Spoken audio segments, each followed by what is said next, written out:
Bom dia, turma. Vamos para as nossas aulinhas de história. Hoje nós vamos falar de um assunto gostoso, um pouco polêmico, né? Pena que nós não estamos aí fisicamente presentes para a gente debater isso aqui, que é um assunto bem gostoso. Eu sempre gosto de falar desse momento, porque ele desperta uma série de curiosidades e, enfim. E alguns valores são tocados e há sempre uma manifestação, um depoimento de um ou de outro que torna a aula mais gostosa. Reforma e contra-reforma, né? É como se a gente, para os meninos que são jogadores de futebol, ataque e contra-ataque. Se o nosso time está sendo atacado, vamos contra-atacar. Foi mais ou menos isso aí, tá certo? A Igreja Católica, lá na Idade Média, ela era muito poderosa, mas ela cometia muitos erros, tá certo?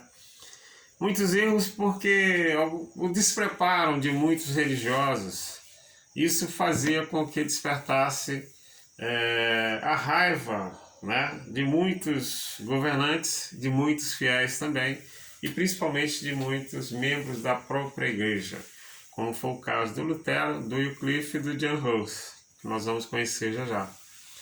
Então, o que foi a reforma, professor? A reforma foi a maior divisão já verificada no interior do cristianismo. Como eu falei para vocês, essa igreja na Idade Média ela cometia muitos erros. Então vai acontecer um racha, um movimento no interior da Igreja Católica que vai dividir. Certo? Esse movimento é conhecido como Reforma Protestante. Tá ok? Pois bem, se essa igreja que era imensamente rica, era dona de muitas terras, que são os feudos, né? Que a gente já falou sobre isso aí. Então o que aconteceu? Por conta do despreparo, cometeram vários erros que motivaram a reforma. Vamos falar detalhadamente por cada motivo. Poder universal do Papa. O que é isso? Poder universal do Papa era porque o Papa mandava, ele era a autoridade maior de toda a região. Isso incomodava os reis, os duques, né? Os condes, porque eles não eram a autoridade máxima dentro do condado, do reinado, do ducado deles. A autoridade maior era o Papa, que tinha muita terra, as melhores terras eram da igreja, que arrecadavam muitos impostos, e esses impostos não ficavam lá no condado, esses impostos eram mandados para Roma. Isso tudo incomodava esse povo que vai mais tarde apoiar esses movimentos reformistas. Pô, bem, uma outra coisa que incomodava eles era o despreparo dos padres. Despreparo e corrupção. Um padre comprava um título de padre. Hoje, para ser padre, você tem que fazer teologia. Você tem que se formar em teologia para você ser um padre. Antes não, se você tivesse dinheiro, você comprava um título de padre.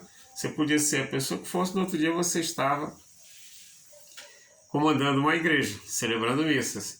Mas aí a principal intenção desse povo era juntar dinheiro.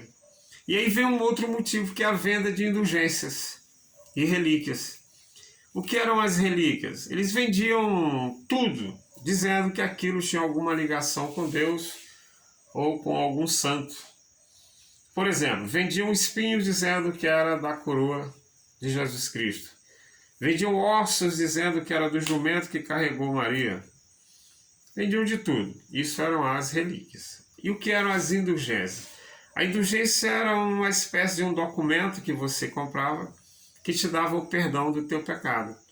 Você chegava diante de um padre naquela época e eles vendiam esses documentos. Era um título que você recebia como se você estivesse comprando um pedaço de chão lá no céu. Então era mais ou menos assim que funcionava. Então, muito bem. Isso incomodou, como eu falei para vocês, muitos membros da própria igreja, que não concordavam com isso. E eram intelectuais, homens de grande conhecimento. O primeiro deles, o Wycliffe, 1320-1384, nascimento e morte, ele traduziu a Bíblia para o inglês. Ele não concordava com essas práticas e ele era um professor, tá? Ele era um professor da Universidade de Oxford, na Inglaterra. A igreja, incomodada com ele, convocou ele para uma reunião. E aí ele só não foi preso. Ele até foi preso, Mas ele foi solto porque era um homem rico da nobreza inglesa. E aí conseguiram soltar o Wycliffe. Ele não foi executado. Mas ele teve que negar tudo aquilo que ele havia afirmado. Então tudo aquilo que ele dizia contra a igreja, ele teve que negar isso, e isso foi o que levou ele da morte. E naquela época a igreja matava, era queimada, a pessoa era queimada viva, que era uma forma de queimar o pecado e de livrar aquela alma, era assim que a igreja via. Depois apareceu o John Ros. O John Ros, ele vai ser acusado de heresia mais ou menos nos mesmos moldes do Wycliffe. Ele era professor da universidade, camarada muito culto, mas que também não concordava com a igreja da época. O John Ros, ele já é convocado para uma dessas reuniões da igreja, ele vai ser preso, vai ser condenado e vai ser entregue ao Tribunal da Inquisição, que era um órgão da igreja que fazia o julgamento e a execução desses camaradas que cometiam heresias. Então o John Ros, esse sim, ele vai morrer queimado na fogueira. Mais tarde, vai aparecer o terceiro reformista, que vai ser o Martinho Lutero. O Martinho Lutero, ele viveu aí naquela região da atual Alemanha hoje. Era uma região muito rica, mas que não tinha um governo único, vários condados, vários principados. E essas pessoas, como eu já falei no início, inconformadas com a Igreja Católica, viram no Lutero o camarada que podia libertar eles desse domínio, desse poder universal do Papa. E também eles queriam uma religião também que não fosse muito rígida. Que uma das coisas que o Lutero fez quando ele funda a igreja dele é que no luteranismo o camarada pode casar, o camarada pode construir família. Isso é apenas uma das coisas. Pois muito bem. Lá naquela região, a venda de indulgência era muito grande.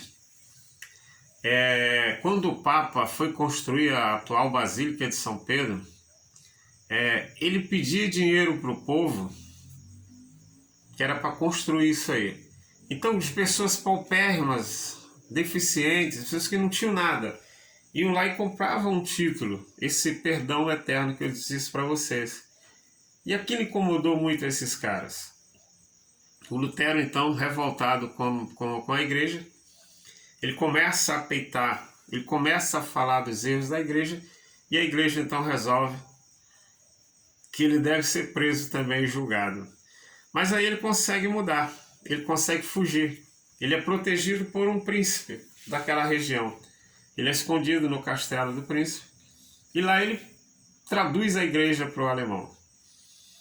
Quando ele traduz a igreja para o alemão, aí o movimento reformista se espalha por toda aquela região e, consequentemente, toda a Europa.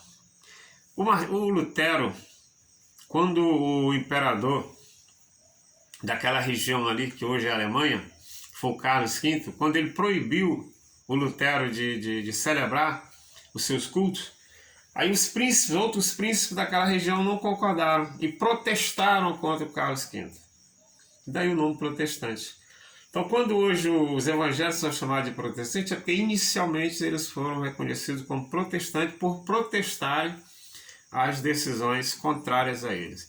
Então, daí o termo protestante.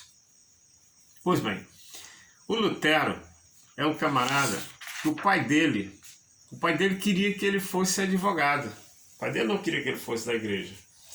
Mas ele tinha a paixão dele pela Bíblia. E aí ele consegue entrar para a igreja. Tem até o filme Martinho Lutero, que a gente, quando voltar das aulas, a gente vai assistir ele. Ele consegue, então, após traduzir a Bíblia para o alemão, o povo conhecendo como era aquilo ali, o povo agora não aceita mais aquela igreja tradicional. E aí fizeram uma carnificina muito grande, invadiram muitas terras, muitas igrejas foram saqueadas, padres foram mortos, tocaram fogo em muita coisa. O próprio Martinho Lutero, depois, ele vai ficar triste com o que ele criou, né? Mas não tinha mais jeito. A Igreja Católica estava dividida. Nascia o luteranismo, igreja criada por Martinho Lutero. Ok, galera? Pois bem, eu vou passar uma atividadezinha pra gente e até a semana que vem. Bom dia.